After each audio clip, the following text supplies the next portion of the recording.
மாவட்டம் கல்லிடைக்குறிச்சி அருகே தெற்கு பாப்பாங்குளத்தில் அமைந்துள்ள ஸ்ரீ சடவுடையார் சாஸ்தா திருக்கோவிலில் அஷ்டபந்தன மகா கும்பாபிஷேகம் வெகு சிறப்பாக நடைபெற்றது. இதில் திரளான பக்தர்கள் கலந்து கொண்டு சுவாமி தரிசனம் செய்தனர். இந்த திருக்கோவிலுக்கு அஷ்டபந்தன மகா கும்பாபிஷேகம் நடத்த முடிவு செய்யப்பட்டு ஸ்ரீ சிருங்கேரி சாரதா பீடாதிபதி ஜெகத்குரு ஸ்ரீ பாரதி தீர்த்த சுவாமிகள் மற்றும் ஸ்ரீ விதுசேகர பாரதி தீர்த்த சுவாமிகள் அவர்களின் பரம அனுகிரகத்துடன் திருப்பணிகள் தொடங்கப்பட்டு வெற்றிகரமாக நிறைவு பெற்றன. பணிகள் முடிவடைந்த நிலையில் கும்பாபிஷேகம் நடத்த தீர்மானிக்கப்பட்டு கடந்த 30ஆம் தேதி குரு பிரார்த்தனை, மகா சங்கல்பம், மகா கணபதி ஹோமம், நவக்கிரக ஹோமங்களுடன் விழா தொடங்கியது. தொடர்ந்து மாலை நேரத்தில் தாமிரபரணி ஆற்றிலிருந்து தீர்த்தம் ஊர்வலமாக எடுத்து வரப்பட்டது. அதனைத் தொடர்ந்து யாகசாலையில் அங்குரார்ப்பணம், ரக்ஷாபந்தனம், கலாகர்ஷனம் போன்ற நிகழ்ச்சிகள் நடைபெற்றன. பின்னர் கும்பங்கள் யாகசாலைக்கு எடுத்து வரப்பட்டன. தொடர்ந்து முதற்கால யாகசாலை பூஜைகள் விமர்சையாக நடைபெற்று மகா பூர்ணாகதியுடன் முதல் நாள் நிகழ்வுகள் நிறைவு பெற்றன. தொடர்ந்து செவ்வாய், புதன், வியாழன் ஆகிய 3 நாட்களிலும் யாகசாலை பூஜைகள் மற்றும் வேத பாராயணம் நடைபெற்றன. கும்பாபிஷேக தினமான இன்று காலை 8ஆம் கால யாகசாலை பூஜைகள் நடைபெற்றன. இன்று காலை காப்பு கட்டுதல், ஸ்பரிசாகுதி, திரவியாகுதி, மகா பூர்ணாகதி நடைபெற்றன. தொடர்ந்து கட புறப்பாடு நடைபெற்றது. காலை 9 மணி முதல் 10:30 மணி வரை ரிஷப லக்கணத்தில் ஸ்ரீ பொற்சடைச்சி, ஸ்ரீ சடவுடையார் மற்றும் பரிவார தேவதைகளுக்கு மகா கும்பாபிஷேகம் நடைபெற்றது. இதனைத் தொடர்ந்து பக்தர்களுக்கு அன்னதானம் வழங்கப்பட்டது. கும்பாபிஷேக நிகழ்வுகளை சாமி சடவுடையார் சேவா டிரஸ்ட் மற்றும் ஊர் மக்கள் இணைந்து நடத்தினர்.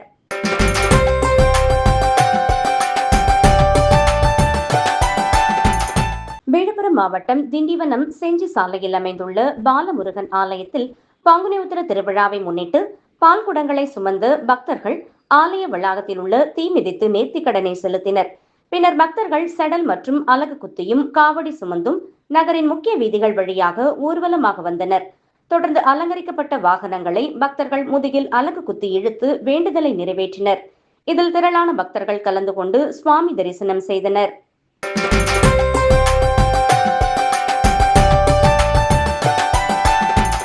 திண்டுக்கல் மாவட்டம் நிலக்கோட்டையில் சுமார் 100 ஆண்டுகள் கண்ட பழமை வாய்ந்த நிலக்கோட்டை மாரியம்மன் கோவிலில் பங்குனி மாத திருவிழாவின் முக்கிய நிகழ்வான பூப்பல்லக்கில் அம்மன் பவனி வரும் நிகழ்வு நடைபெற்றது.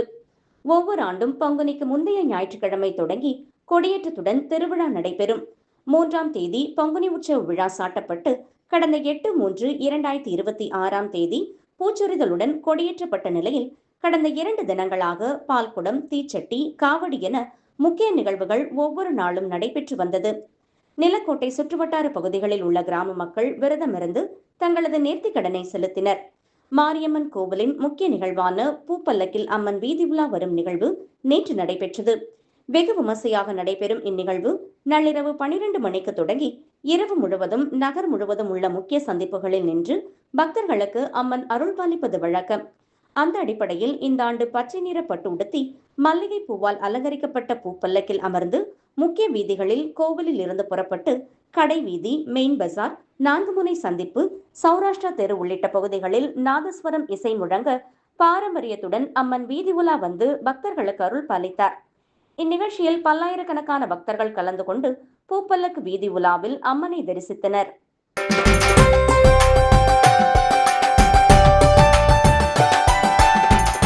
திருவாரூர் மாவட்டம் நன்னிலம் அருகே உள்ள பூந்தோட்டத்தில் அமைந்துள்ள ஸ்ரீ கிழ மகாமாரியம்மன் கோவிலில் பங்குனி மாத பௌர்ணமியை முன்னிட்டு சிறப்பு வழிபாடுகள் கோலாகலமாக நடைபெற்றன.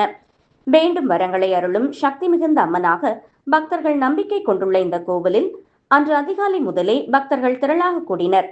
பௌர்ணமி தினத்தினை முன்னிட்டு பால், தயிர், தேன், சந்தனம் உள்ளிட்ட பல்வேறு திரவியங்களால் சிறப்பு அபிஷேகம் செய்யப்பட்டு பின்னர் மலர்களால் அழகிய அலங்காரம் செய்யப்பட்டது. அதனைத் தொடர்ந்து நடைபெற்ற மகா தீபாராதனையில் பக்தர்கள் பக்தி பரவசத்துடன் அம்மனை தரிசித்து வழிபட்டனர். பக்தர்கள் அனைவரும் குடும்ப நலன், வளமான வாழ்க்கை உள்ளிட்ட பல்வேறு வேண்டுதல்களுடன் அம்மனை பிரார்த்தித்தனர்.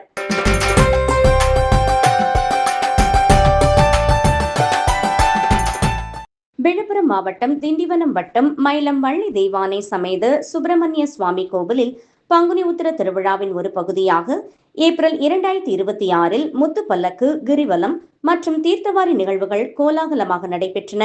மேலும் 10 நாட்கள் நடைபெற்ற இந்த விழாவில் திருக்கல்யாணம், தேரோட்டம், மற்றும் முத்து பல்லக்கில் சுவாமி வீதி உலா சிறப்பாக கொண்டாடப்பட்டது. முன்னதாக வண்ண மலர்கள் கொண்டு அலங்கரிக்கப்பட்ட உற்சவர்கள் ஸ்ரீ வள்ளி தெய்வானை சமேத ஸ்ரீ சுப்பிரமணிய சுவாமி ஆகிய தெய்வங்களுக்கு மகா தீபாராதனை, நட்சத்திர தீபம், கும்ப தீபம், சத்திரங்கள் கொண்டு சோடசோபச்சாரம் மற்றும் பஞ்சமுக தீபாராதனை, கற்பூர ஆரத்தி காண்பிக்கப்பட்டது. தொடர்ந்து கோவில் உட்பிரகாரம் வலம் வந்து முத்து பல்லக்கில் பக்தர்களுக்கு காட்சியளித்தனர்.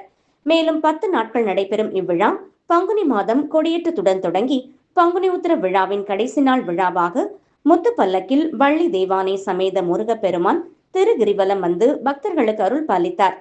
திரளான பக்தர்கள் முத்து பல்லக்கில் எழுந்தருளிய முருகனை வழிபட்டனர். இதில் திரளான பக்தர்கள் கலந்து கொண்டனர்.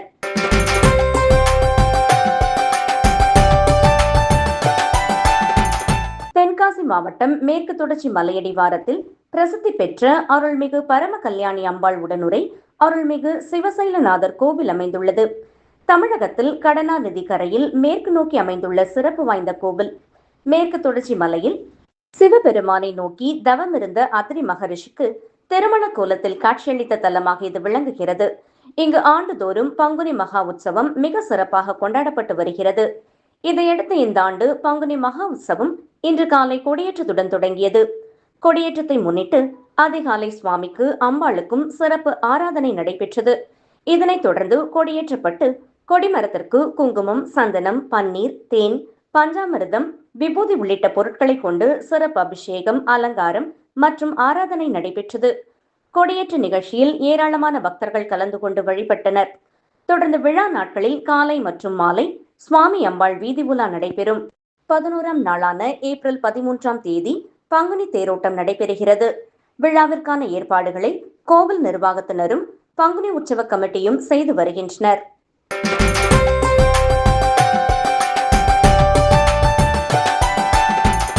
ராமநாதபுரம் சமஸ்தானம் தேவஸ்தானத்தின் பராமரிப்பில் உள்ள திருவாடானை அருள்மிகு தர்மர் மற்றும் அருள்மிகு திரௌபதி அம்மன் திருக்கோவிலில் பங்குனி உற்சவ விழா மிகவும் விமர்சையாக நடைபெற்று வருகிறது. கடந்த மார்ச் 25ஆம் தேதி கொடியேற்றத்துடன் தொடங்கிய இந்த 10 நாள் திருவிழாவில் தினமும் அம்மனுக்கு சிறப்பு அபிஷேக ஆராதனைகளும் விதவிதமான அலங்காரங்களில் வீதி உலாக்களும் நடைபெற்று வருகின்றன. 9ஆம் நாள் முக்கிய நிகழ்வு. விழாவின் சிகர நிகழ்ச்சியாக மகாபாரத போரின் 17ஆம் நாள் நிகழ்வை நினைவு கூறும் வகையில் பாண்டவர்கள் கௌரவர்களை வென்று வெற்றி திருவிழாவாக இது கொண்டாடப்பட்டது. குறிப்பாக சபதத்தின்படி திரௌபதி அம்மன் தனது அவிழ்ந்த கூந்தலை அள்ளி முடியும் கூந்தல் முடித்தல் நிகழ்வு மிகவும் உணர்ச்சி பூர்வமாக அரங்கேறியது. திரௌபதி அம்மன் வேடமணிந்த பக்தர் திருவாடானை நகரின் முக்கிய வீதிகள் வழியாக வீதி உலா வந்த காட்சி பக்தர்களை பக்தி பரவசத்தில் ஆழ்த்தியது. இவ்விழாவானது தலைமுறை தலைமுறையாக தொடரும் விழா. மக்களின் ஒற்றுமையையும் சகோதரத்துவத்தையும் பறைசாற்றுவதாக அமைந்தது. வரும் ஏப்ரல் 4ஆம் தேதியுடன் இந்த 10 நாள் உற்சவம் நிறைவடைகிறது.